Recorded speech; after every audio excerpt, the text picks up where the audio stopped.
Fiona Clarke is an acclaimed New Zealand photographer. She has produced a large group of images from the 1970s with a focus on the gay, lesbian and transgender community in New Zealand.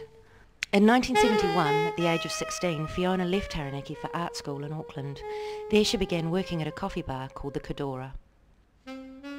And there were always people coming in and out, and people used to do the streets, or the sailors would come in, or whoever was looking for street workers. And there were lots of gay and lesbian people used to go there. Also, because of coming from a very small rural town, there was a lot of myths around all these people.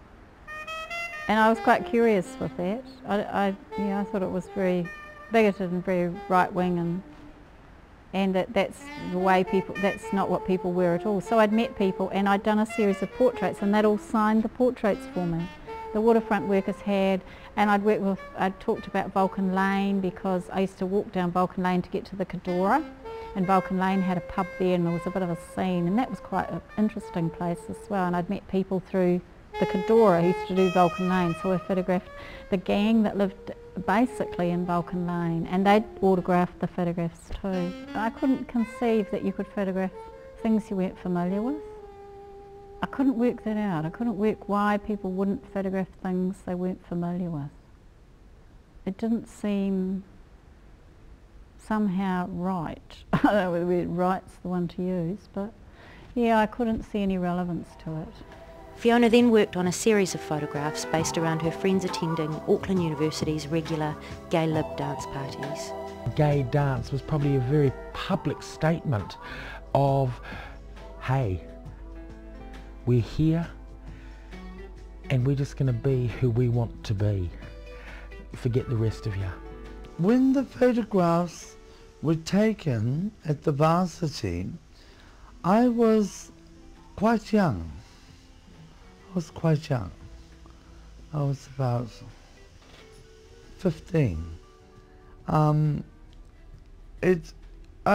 loved it because I was a queen, natural from birth, and I love the flamboyancy. I love the limelight. I'm a true queen, and I love at that time I loved the shocking people. I was one of the most dramatic drama queens that you could ever find in the history of Auckland. Photography was controversial in the fact that it was showing something to the general public who hadn't seen or hadn't bothered to think about what was happening. It wasn't normal. It wasn't the usual sort of thing, so most people wouldn't come against it. In 1975, two of the dance party images were selected to tour with New Zealand's first major photography exhibition, The Active Eye. You know, there was an absolute outcry when that sort of was released, her exhibition was released. Yeah, I suppose it was. It was the first time that they'd ever seen a naked transsexual as doing an act on stage, put it that way. So they were horrified that, you know, these people could look like this, you know.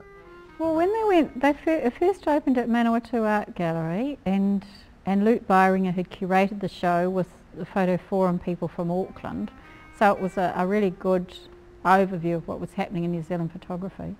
And people came back and said it was really different.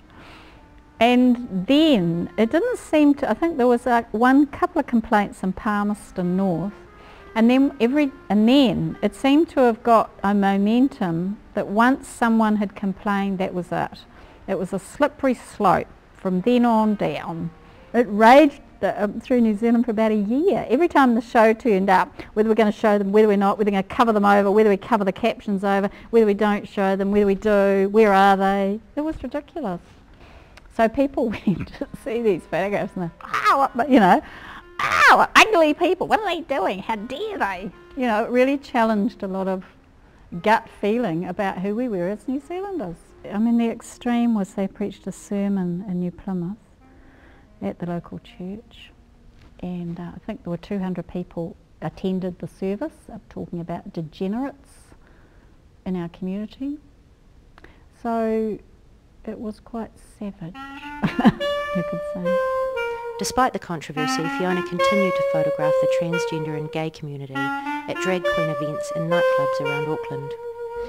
I think what Fiona has done has created some sort of picture from then to now, and I think that's probably incredibly important to hold on to that, because I don't think there's anywhere else or anyone else who has photographed to the same extent. So I think her contribution is about keeping those archives and those stories alive. When I saw her work, I was quite blown away by the things she had done and by the realistic way in which she'd presented it. And I felt she's sort of filled in a big hole in public perception about cross-dressers and drag queens. I think now, I'm hoping that ultimately things will go one step further and draw the differences between drag queens, sex changers and transvestites, and people who are just quite happy living as they're living. And the whole movement back those days in many ways was very underground. I think Mojo's was quite out there as being girls, transgender people performing on stage. And all these things have their place in society, and none of them should be condemned, and none of them are any better than anyone else. They're just all different. I remember about 4 years ago when Legends was open, there's an old transgender person that walks around the streets, and her name, I knew her as Lola, but her name is Gina. And we were in Legends, and some people were gigging her, some young drag queens, and I walked up to them and said, hey, you cannot gig her. And they looked, but look how ugly she is. And I says, I don't care how ugly she is or what you think of her, but if it wasn't for people like her, you wouldn't be where you are today. It was to be over 25 years later before a complete set of these images were to be seen in New Zealand.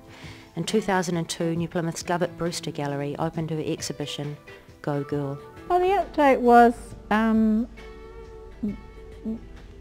retracking people in a way, or talking about where they'd been in the last 30 years, and a lot of people have died, so that acknowledges that death, and a lot of the deaths were tragic and brutal, and there were murders and suicide. So part of that update acknowledges that and puts all those to rest. So when we had the opening at the Govett, the Porphyry acknowledged people, and it said these people are part of us, they are well, and they are who they are, and we love them, or we accept them. And that had never been done before. A lot of the deaths were brutal, and the families would take the person back. In one particular case, the family actually removed the breasts and put them back in a suit and buried them, cut their hair. That had some partial, surgery, that had breast implants and had beautiful head of hair, and they cut it, suited, removed the breasts, buried, and male.